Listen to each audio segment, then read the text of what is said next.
And welcome back to Rice Unfiltered. You could do us the biggest of favors. A couple of things. Spread the word to an Owls baseball fan or 10. Share this episode. Rate us on Apple or Spotify. We're also on the Owls YouTube channel if you like this video.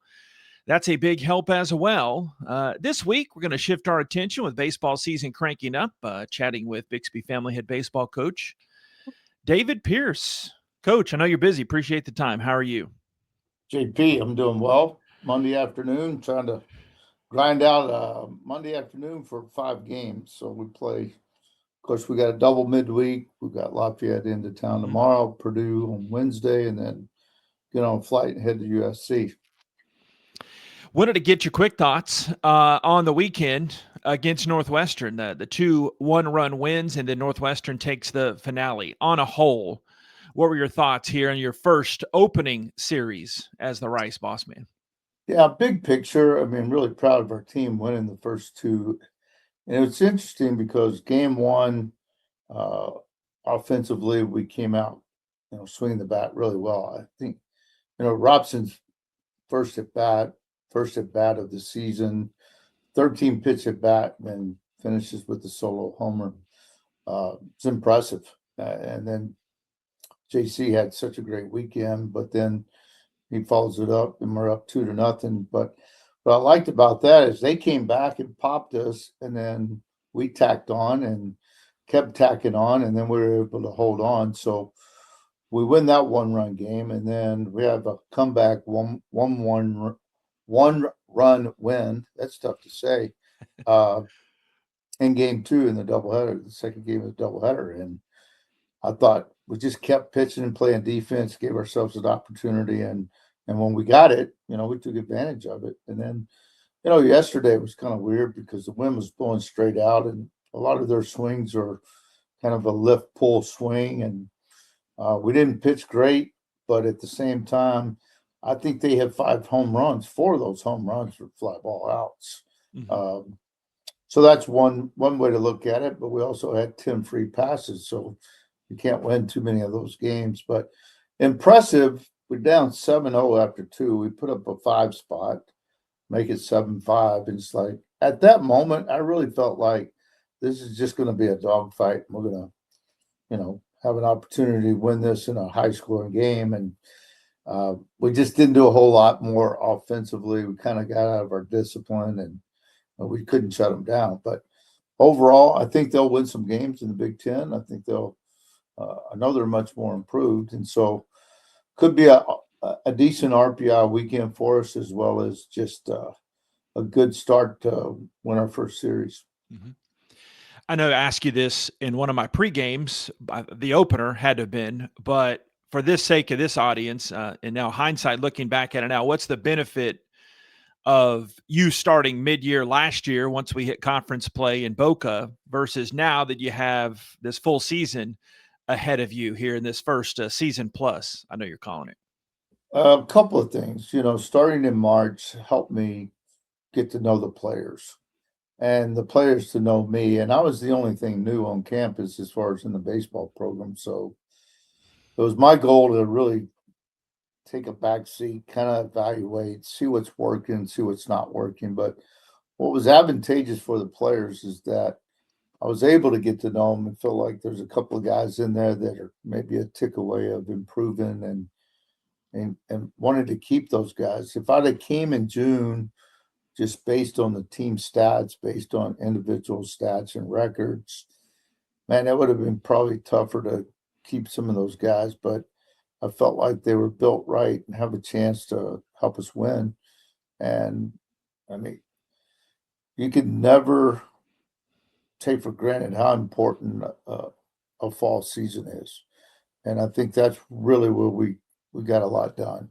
And so having a full fall and then rolling into the spring kind of feels normal again, whereas most of last year really didn't. But, starting in June would have, a lot of things that we were ready to do the day we were finished, we were able to start implementing, executing, and moving towards 2026.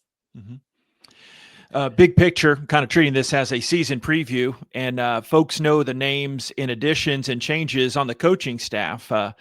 So, on a whole, discuss Clay Van Hook coming back to South Maine. JJ Altabelli, I know the strong family ties you have with him, and Justin Aspergren switching a different role but staying on. And of course, everybody knows about Lance Berkman. Just big picture, take us through what you like about this tweaked coaching staff here.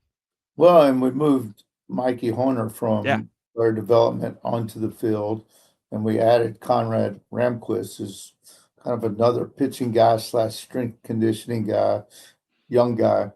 But yeah, I mean, you look at that staff, and I was very strategic of what I wanted. I wanted guys that I felt really close to, and guys that were loyal to the game, loyal to Rice, will be loyal to Rice, as well as just having a real collaboration, a staff that can bounce stuff off of each other, and guys you really like being around. They're all young, so they keep me young.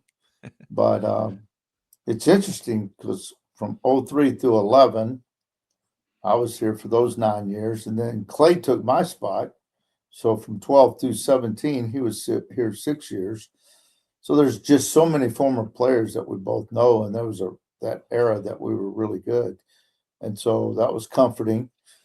And I think Clay was really wanting to come back if that was a possibility. And I think he's a good baseball lifer, loves the game. And then JJ's dad and I were college roommates and watched him and Clay kind of grow up. I played for Clay's dad. His first year, my senior year in high school, he was my high school coach.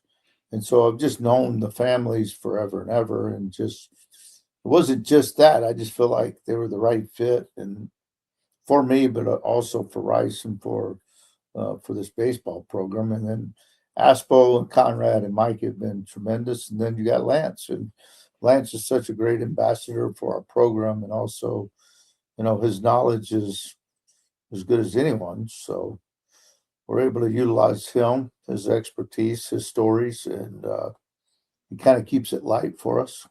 But it's a great staff, unbelievable staff. Want to rewind a couple weeks. I hate that I missed the first pitch dinner, but leading into it, as a little bit of pub, and got a chance to have a long chat with Danny Lehman here on the podcast. Just what I mean, if you could put it into perspective, what Danny means to the program with the great representation, not just those 3 titles, but the type of guy he is, since you've known him for a minute. I love Danny Lehman. I love everything he stands for. I remember recruiting him. He was a freshman in 05, and we were fortunate to get him because I felt like there was quite a few guys after him. And he's just a grinder, kind of self-made. The kind of guy you want in your program, especially in a catching position. Then we also added Adams Orange, who's in the same class. But that 05, that group of freshmen, that little run they made was pretty special. But, Danny has been one of those kids that absorbed everything. First of all, he's very smart and he understands the game, a high baseball IQ, but he's worked for it and he's played different roles with the Dodgers. And now being the bench coach doesn't surprise me at all. I played golf with Justin Turner a few summers ago, and we were talking about Danny, and he goes, he's one of the best baseball guys I've ever been around. And, he helps David Roberts with every decision. And I thought that was a heck of a compliment. And, it doesn't, like I said, it doesn't surprise me. I'm happy for him. A couple of World Series, and they just keep stockpiling over there in LA. But great guy for our program, a guy that, you're just genuinely happy that he's had the success that he's had. What was it like seeing some of those old faces then? I'm sure that brought back some memories at the dinner. They're just making me look older. But I can't believe all those guys are still in great shape. And it doesn't surprise me that their health is good, but also they're just doing so well in their families and their careers and just the excitement and buzz. I think we had over 100 alumni players, and they can't move the way they used to, though. We played 3 innings. The goal really is to have like an old timers play 3 innings, and then us roll right into playing some of the younger guys. Yeah. And then hopefully some of those younger guys are playing professional baseball. Mhm. So let's take a bit of a season preview, even though we've had those 3 games, as I mentioned, just what fans have seen a glimpse of it. But you told me coming into the year, hey, J.C. Davis, Cutter, Gage Webb are going to be good, and they proved that. But just the lineup on the offensive side, what can fans expect?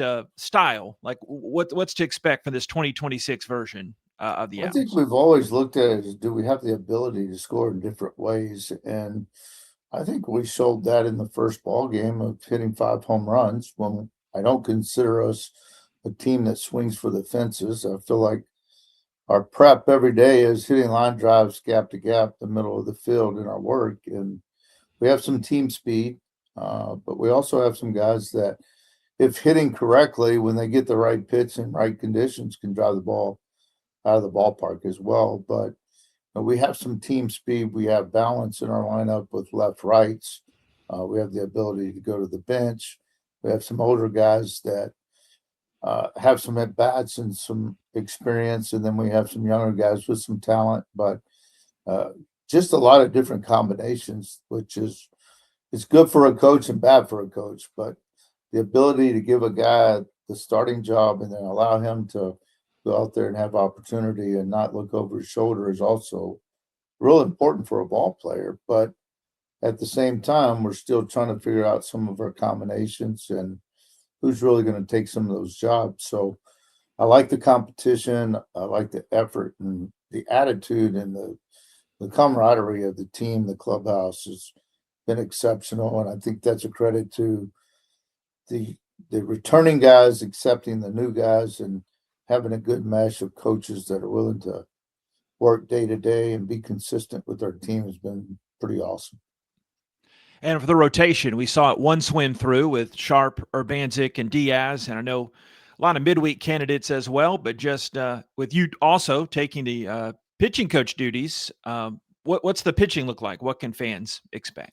Yeah, the NCAA just allowed us to open that up as well, where if you're a staff member, you can actually coach. So that's been something that we're looking forward to. But Aspo and Conrad helped me tremendously with the pitching, especially the day to day. And it's kind of the format that we used a lot back in my days with Coach Graham, where, Mhm. I did most of the day to day, the running, and the arm conditioning, um, ran most of the bullpens and the structure of that. And then come game time, Coach called most of the game. And that's pretty much what we're doing now. So it's been a great combination of having those two additional guys, and it's great for our pitchers because we always have three. Sometimes Mikey's down there because of catchers, three, four, five coaches around those pitchers and catchers, which you know I think that's special. Same thing with our hitters. So and that kind of goes back to having Clay and JJ and Mikey and Aspo is just surrounding yourself with baseball people, not pigeonholing as the pitching coach or the hitting coach. It's whatever's best for Rice and whatever's best for our team is what we're going to do. But um, Sharp started the year Friday night. I thought he competed really well, and he wasn't as sharp as I've seen him. No pun intended, but he was good, and he gave us a chance to win. And Urbanzik, we've still got to be a little careful with, is somewhat of a controlled start on Saturday. He only went 3 innings, but he went three scoreless, and just kind of keep him a little more consistent on the times that he throws because of the previous injuries were just unbelievable what he overcame with the shoulder and an elbow operation. So we got to keep a good eye on him. And then Diaz had a terrible start in his first start, and he knows it. We just looked at film, but he's been one of our most consistent guys of pounding the strike zone and throwing quality pitches. So those three are there, but we've got to be versatile. I don't want guys to get so comfortable that they feel like they can only pitch on one day. They have to have the ability to potentially, maybe close on a Tuesday or, bounce a start, extend in a midweek, and then maybe you're not ready again till a following Sunday. So just trying to maximize our top guys. And we're still trying to figure out our top guys because outside competition changes a lot. And what you do in fall inter squad versus what you do against an opposing team when it matters is kind of what we're looking for. And how we attack and how we pitch versus just the result, too. There's quality misses. Guy can throw a really good pitch and it be a ball. Can he repeat his best pitches? Those types of things. And how well does he manage the game? Can he handle the running game? Can he field his position? And can he attack? And the guy that you'll remember, Ryan Berry's always been one of my favorites because Oh he yeah. did those little things all the time. And it seemed like if you walked a guy or a guy got a hit, had the ability to dial up a double play ground ball. And so we're just looking for guys that like to compete and trust their stuff. Yeah, speaking of those youngsters too, in the bullpen, Sanders and Wiggins had strong showings, and the veteran Arnett got the win. Guess that was the second game of the doubleheader. Yeah. Yeah. So, how's the bullpen shaping up? It looks a little bit deeper than it has been. Well, on Friday we went sharp, and then Sanders finished it, and he's a young bulldog, man. You love the players love playing behind him. He's going to be on attack. Uh, he could find himself in weekend rotation even, but he did a great job Friday night, and that's what he's proven to do. And he's not afraid, and he goes on attack and he trusts his stuff in the zone. And then, we got a taste of Ty Thames. You got to get in there as well. And I really like Wiggins. Those three probably kind of our most powerful arms out of the bullpen, especially Thames and Wiggins. But the slider combination with the fastball with Sanders has been outstanding. Arnett, transfer from Wichita State's kind of think you got a chance to see him maybe as a little bit of a swing guy where he could start a game and then also finish a game, but give you 3 to 5 innings or 1 inning and be ready to go again. It bounces back pretty quickly. We got to get a little more help and see where we are with our left-handers out of the pen. DC Brown's young, but I think he's going to be a good all right now. And then Roy Kraft trying to come off of a foot injury, get him going, and then Carson Coon. So those are 3 options there. But it's still like the guy with the most innings is going to start tomorrow night in Jackson Blank against Lafayette. And finally, appreciate the time once again. What's your overall message to Rice fans as this era we established started really last season, but just as far as what they can do to support or just overall what they can expect from the team here in 26? Well, I want them to be patient and I want them to be supportive. And the more that they're at the ballpark, our team feels it. Uh, it's always interesting. We played 2 really good games the first 2 days. We go 2-0. There's a great buzz in the stadium, and it was an ugly game.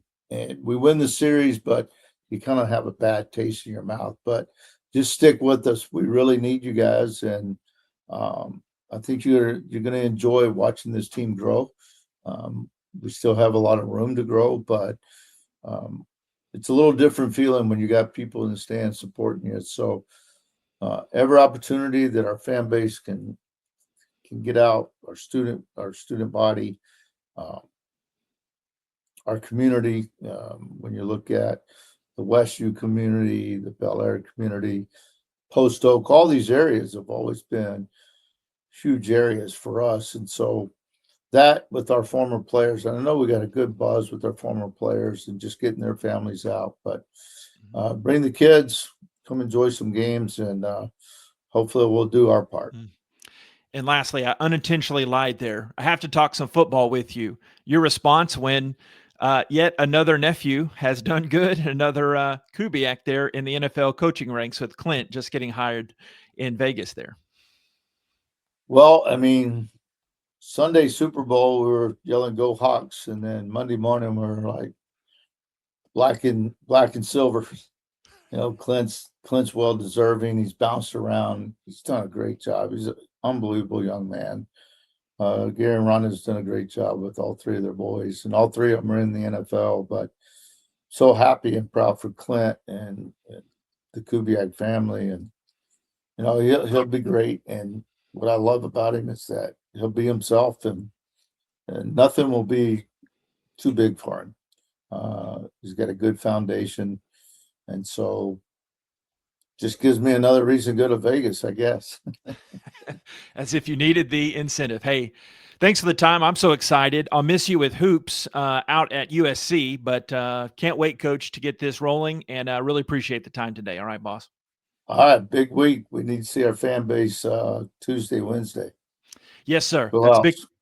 Yes, indeed. Rice Fight. Bixby family at baseball coach David Pierce. That wraps up another edition of Rice Unfiltered. Again, like and share with an Owls friend or 10. Have a great rest of this day or night. God bless. Go Owls, Rice Fight. This has been the Rice Unfiltered podcast.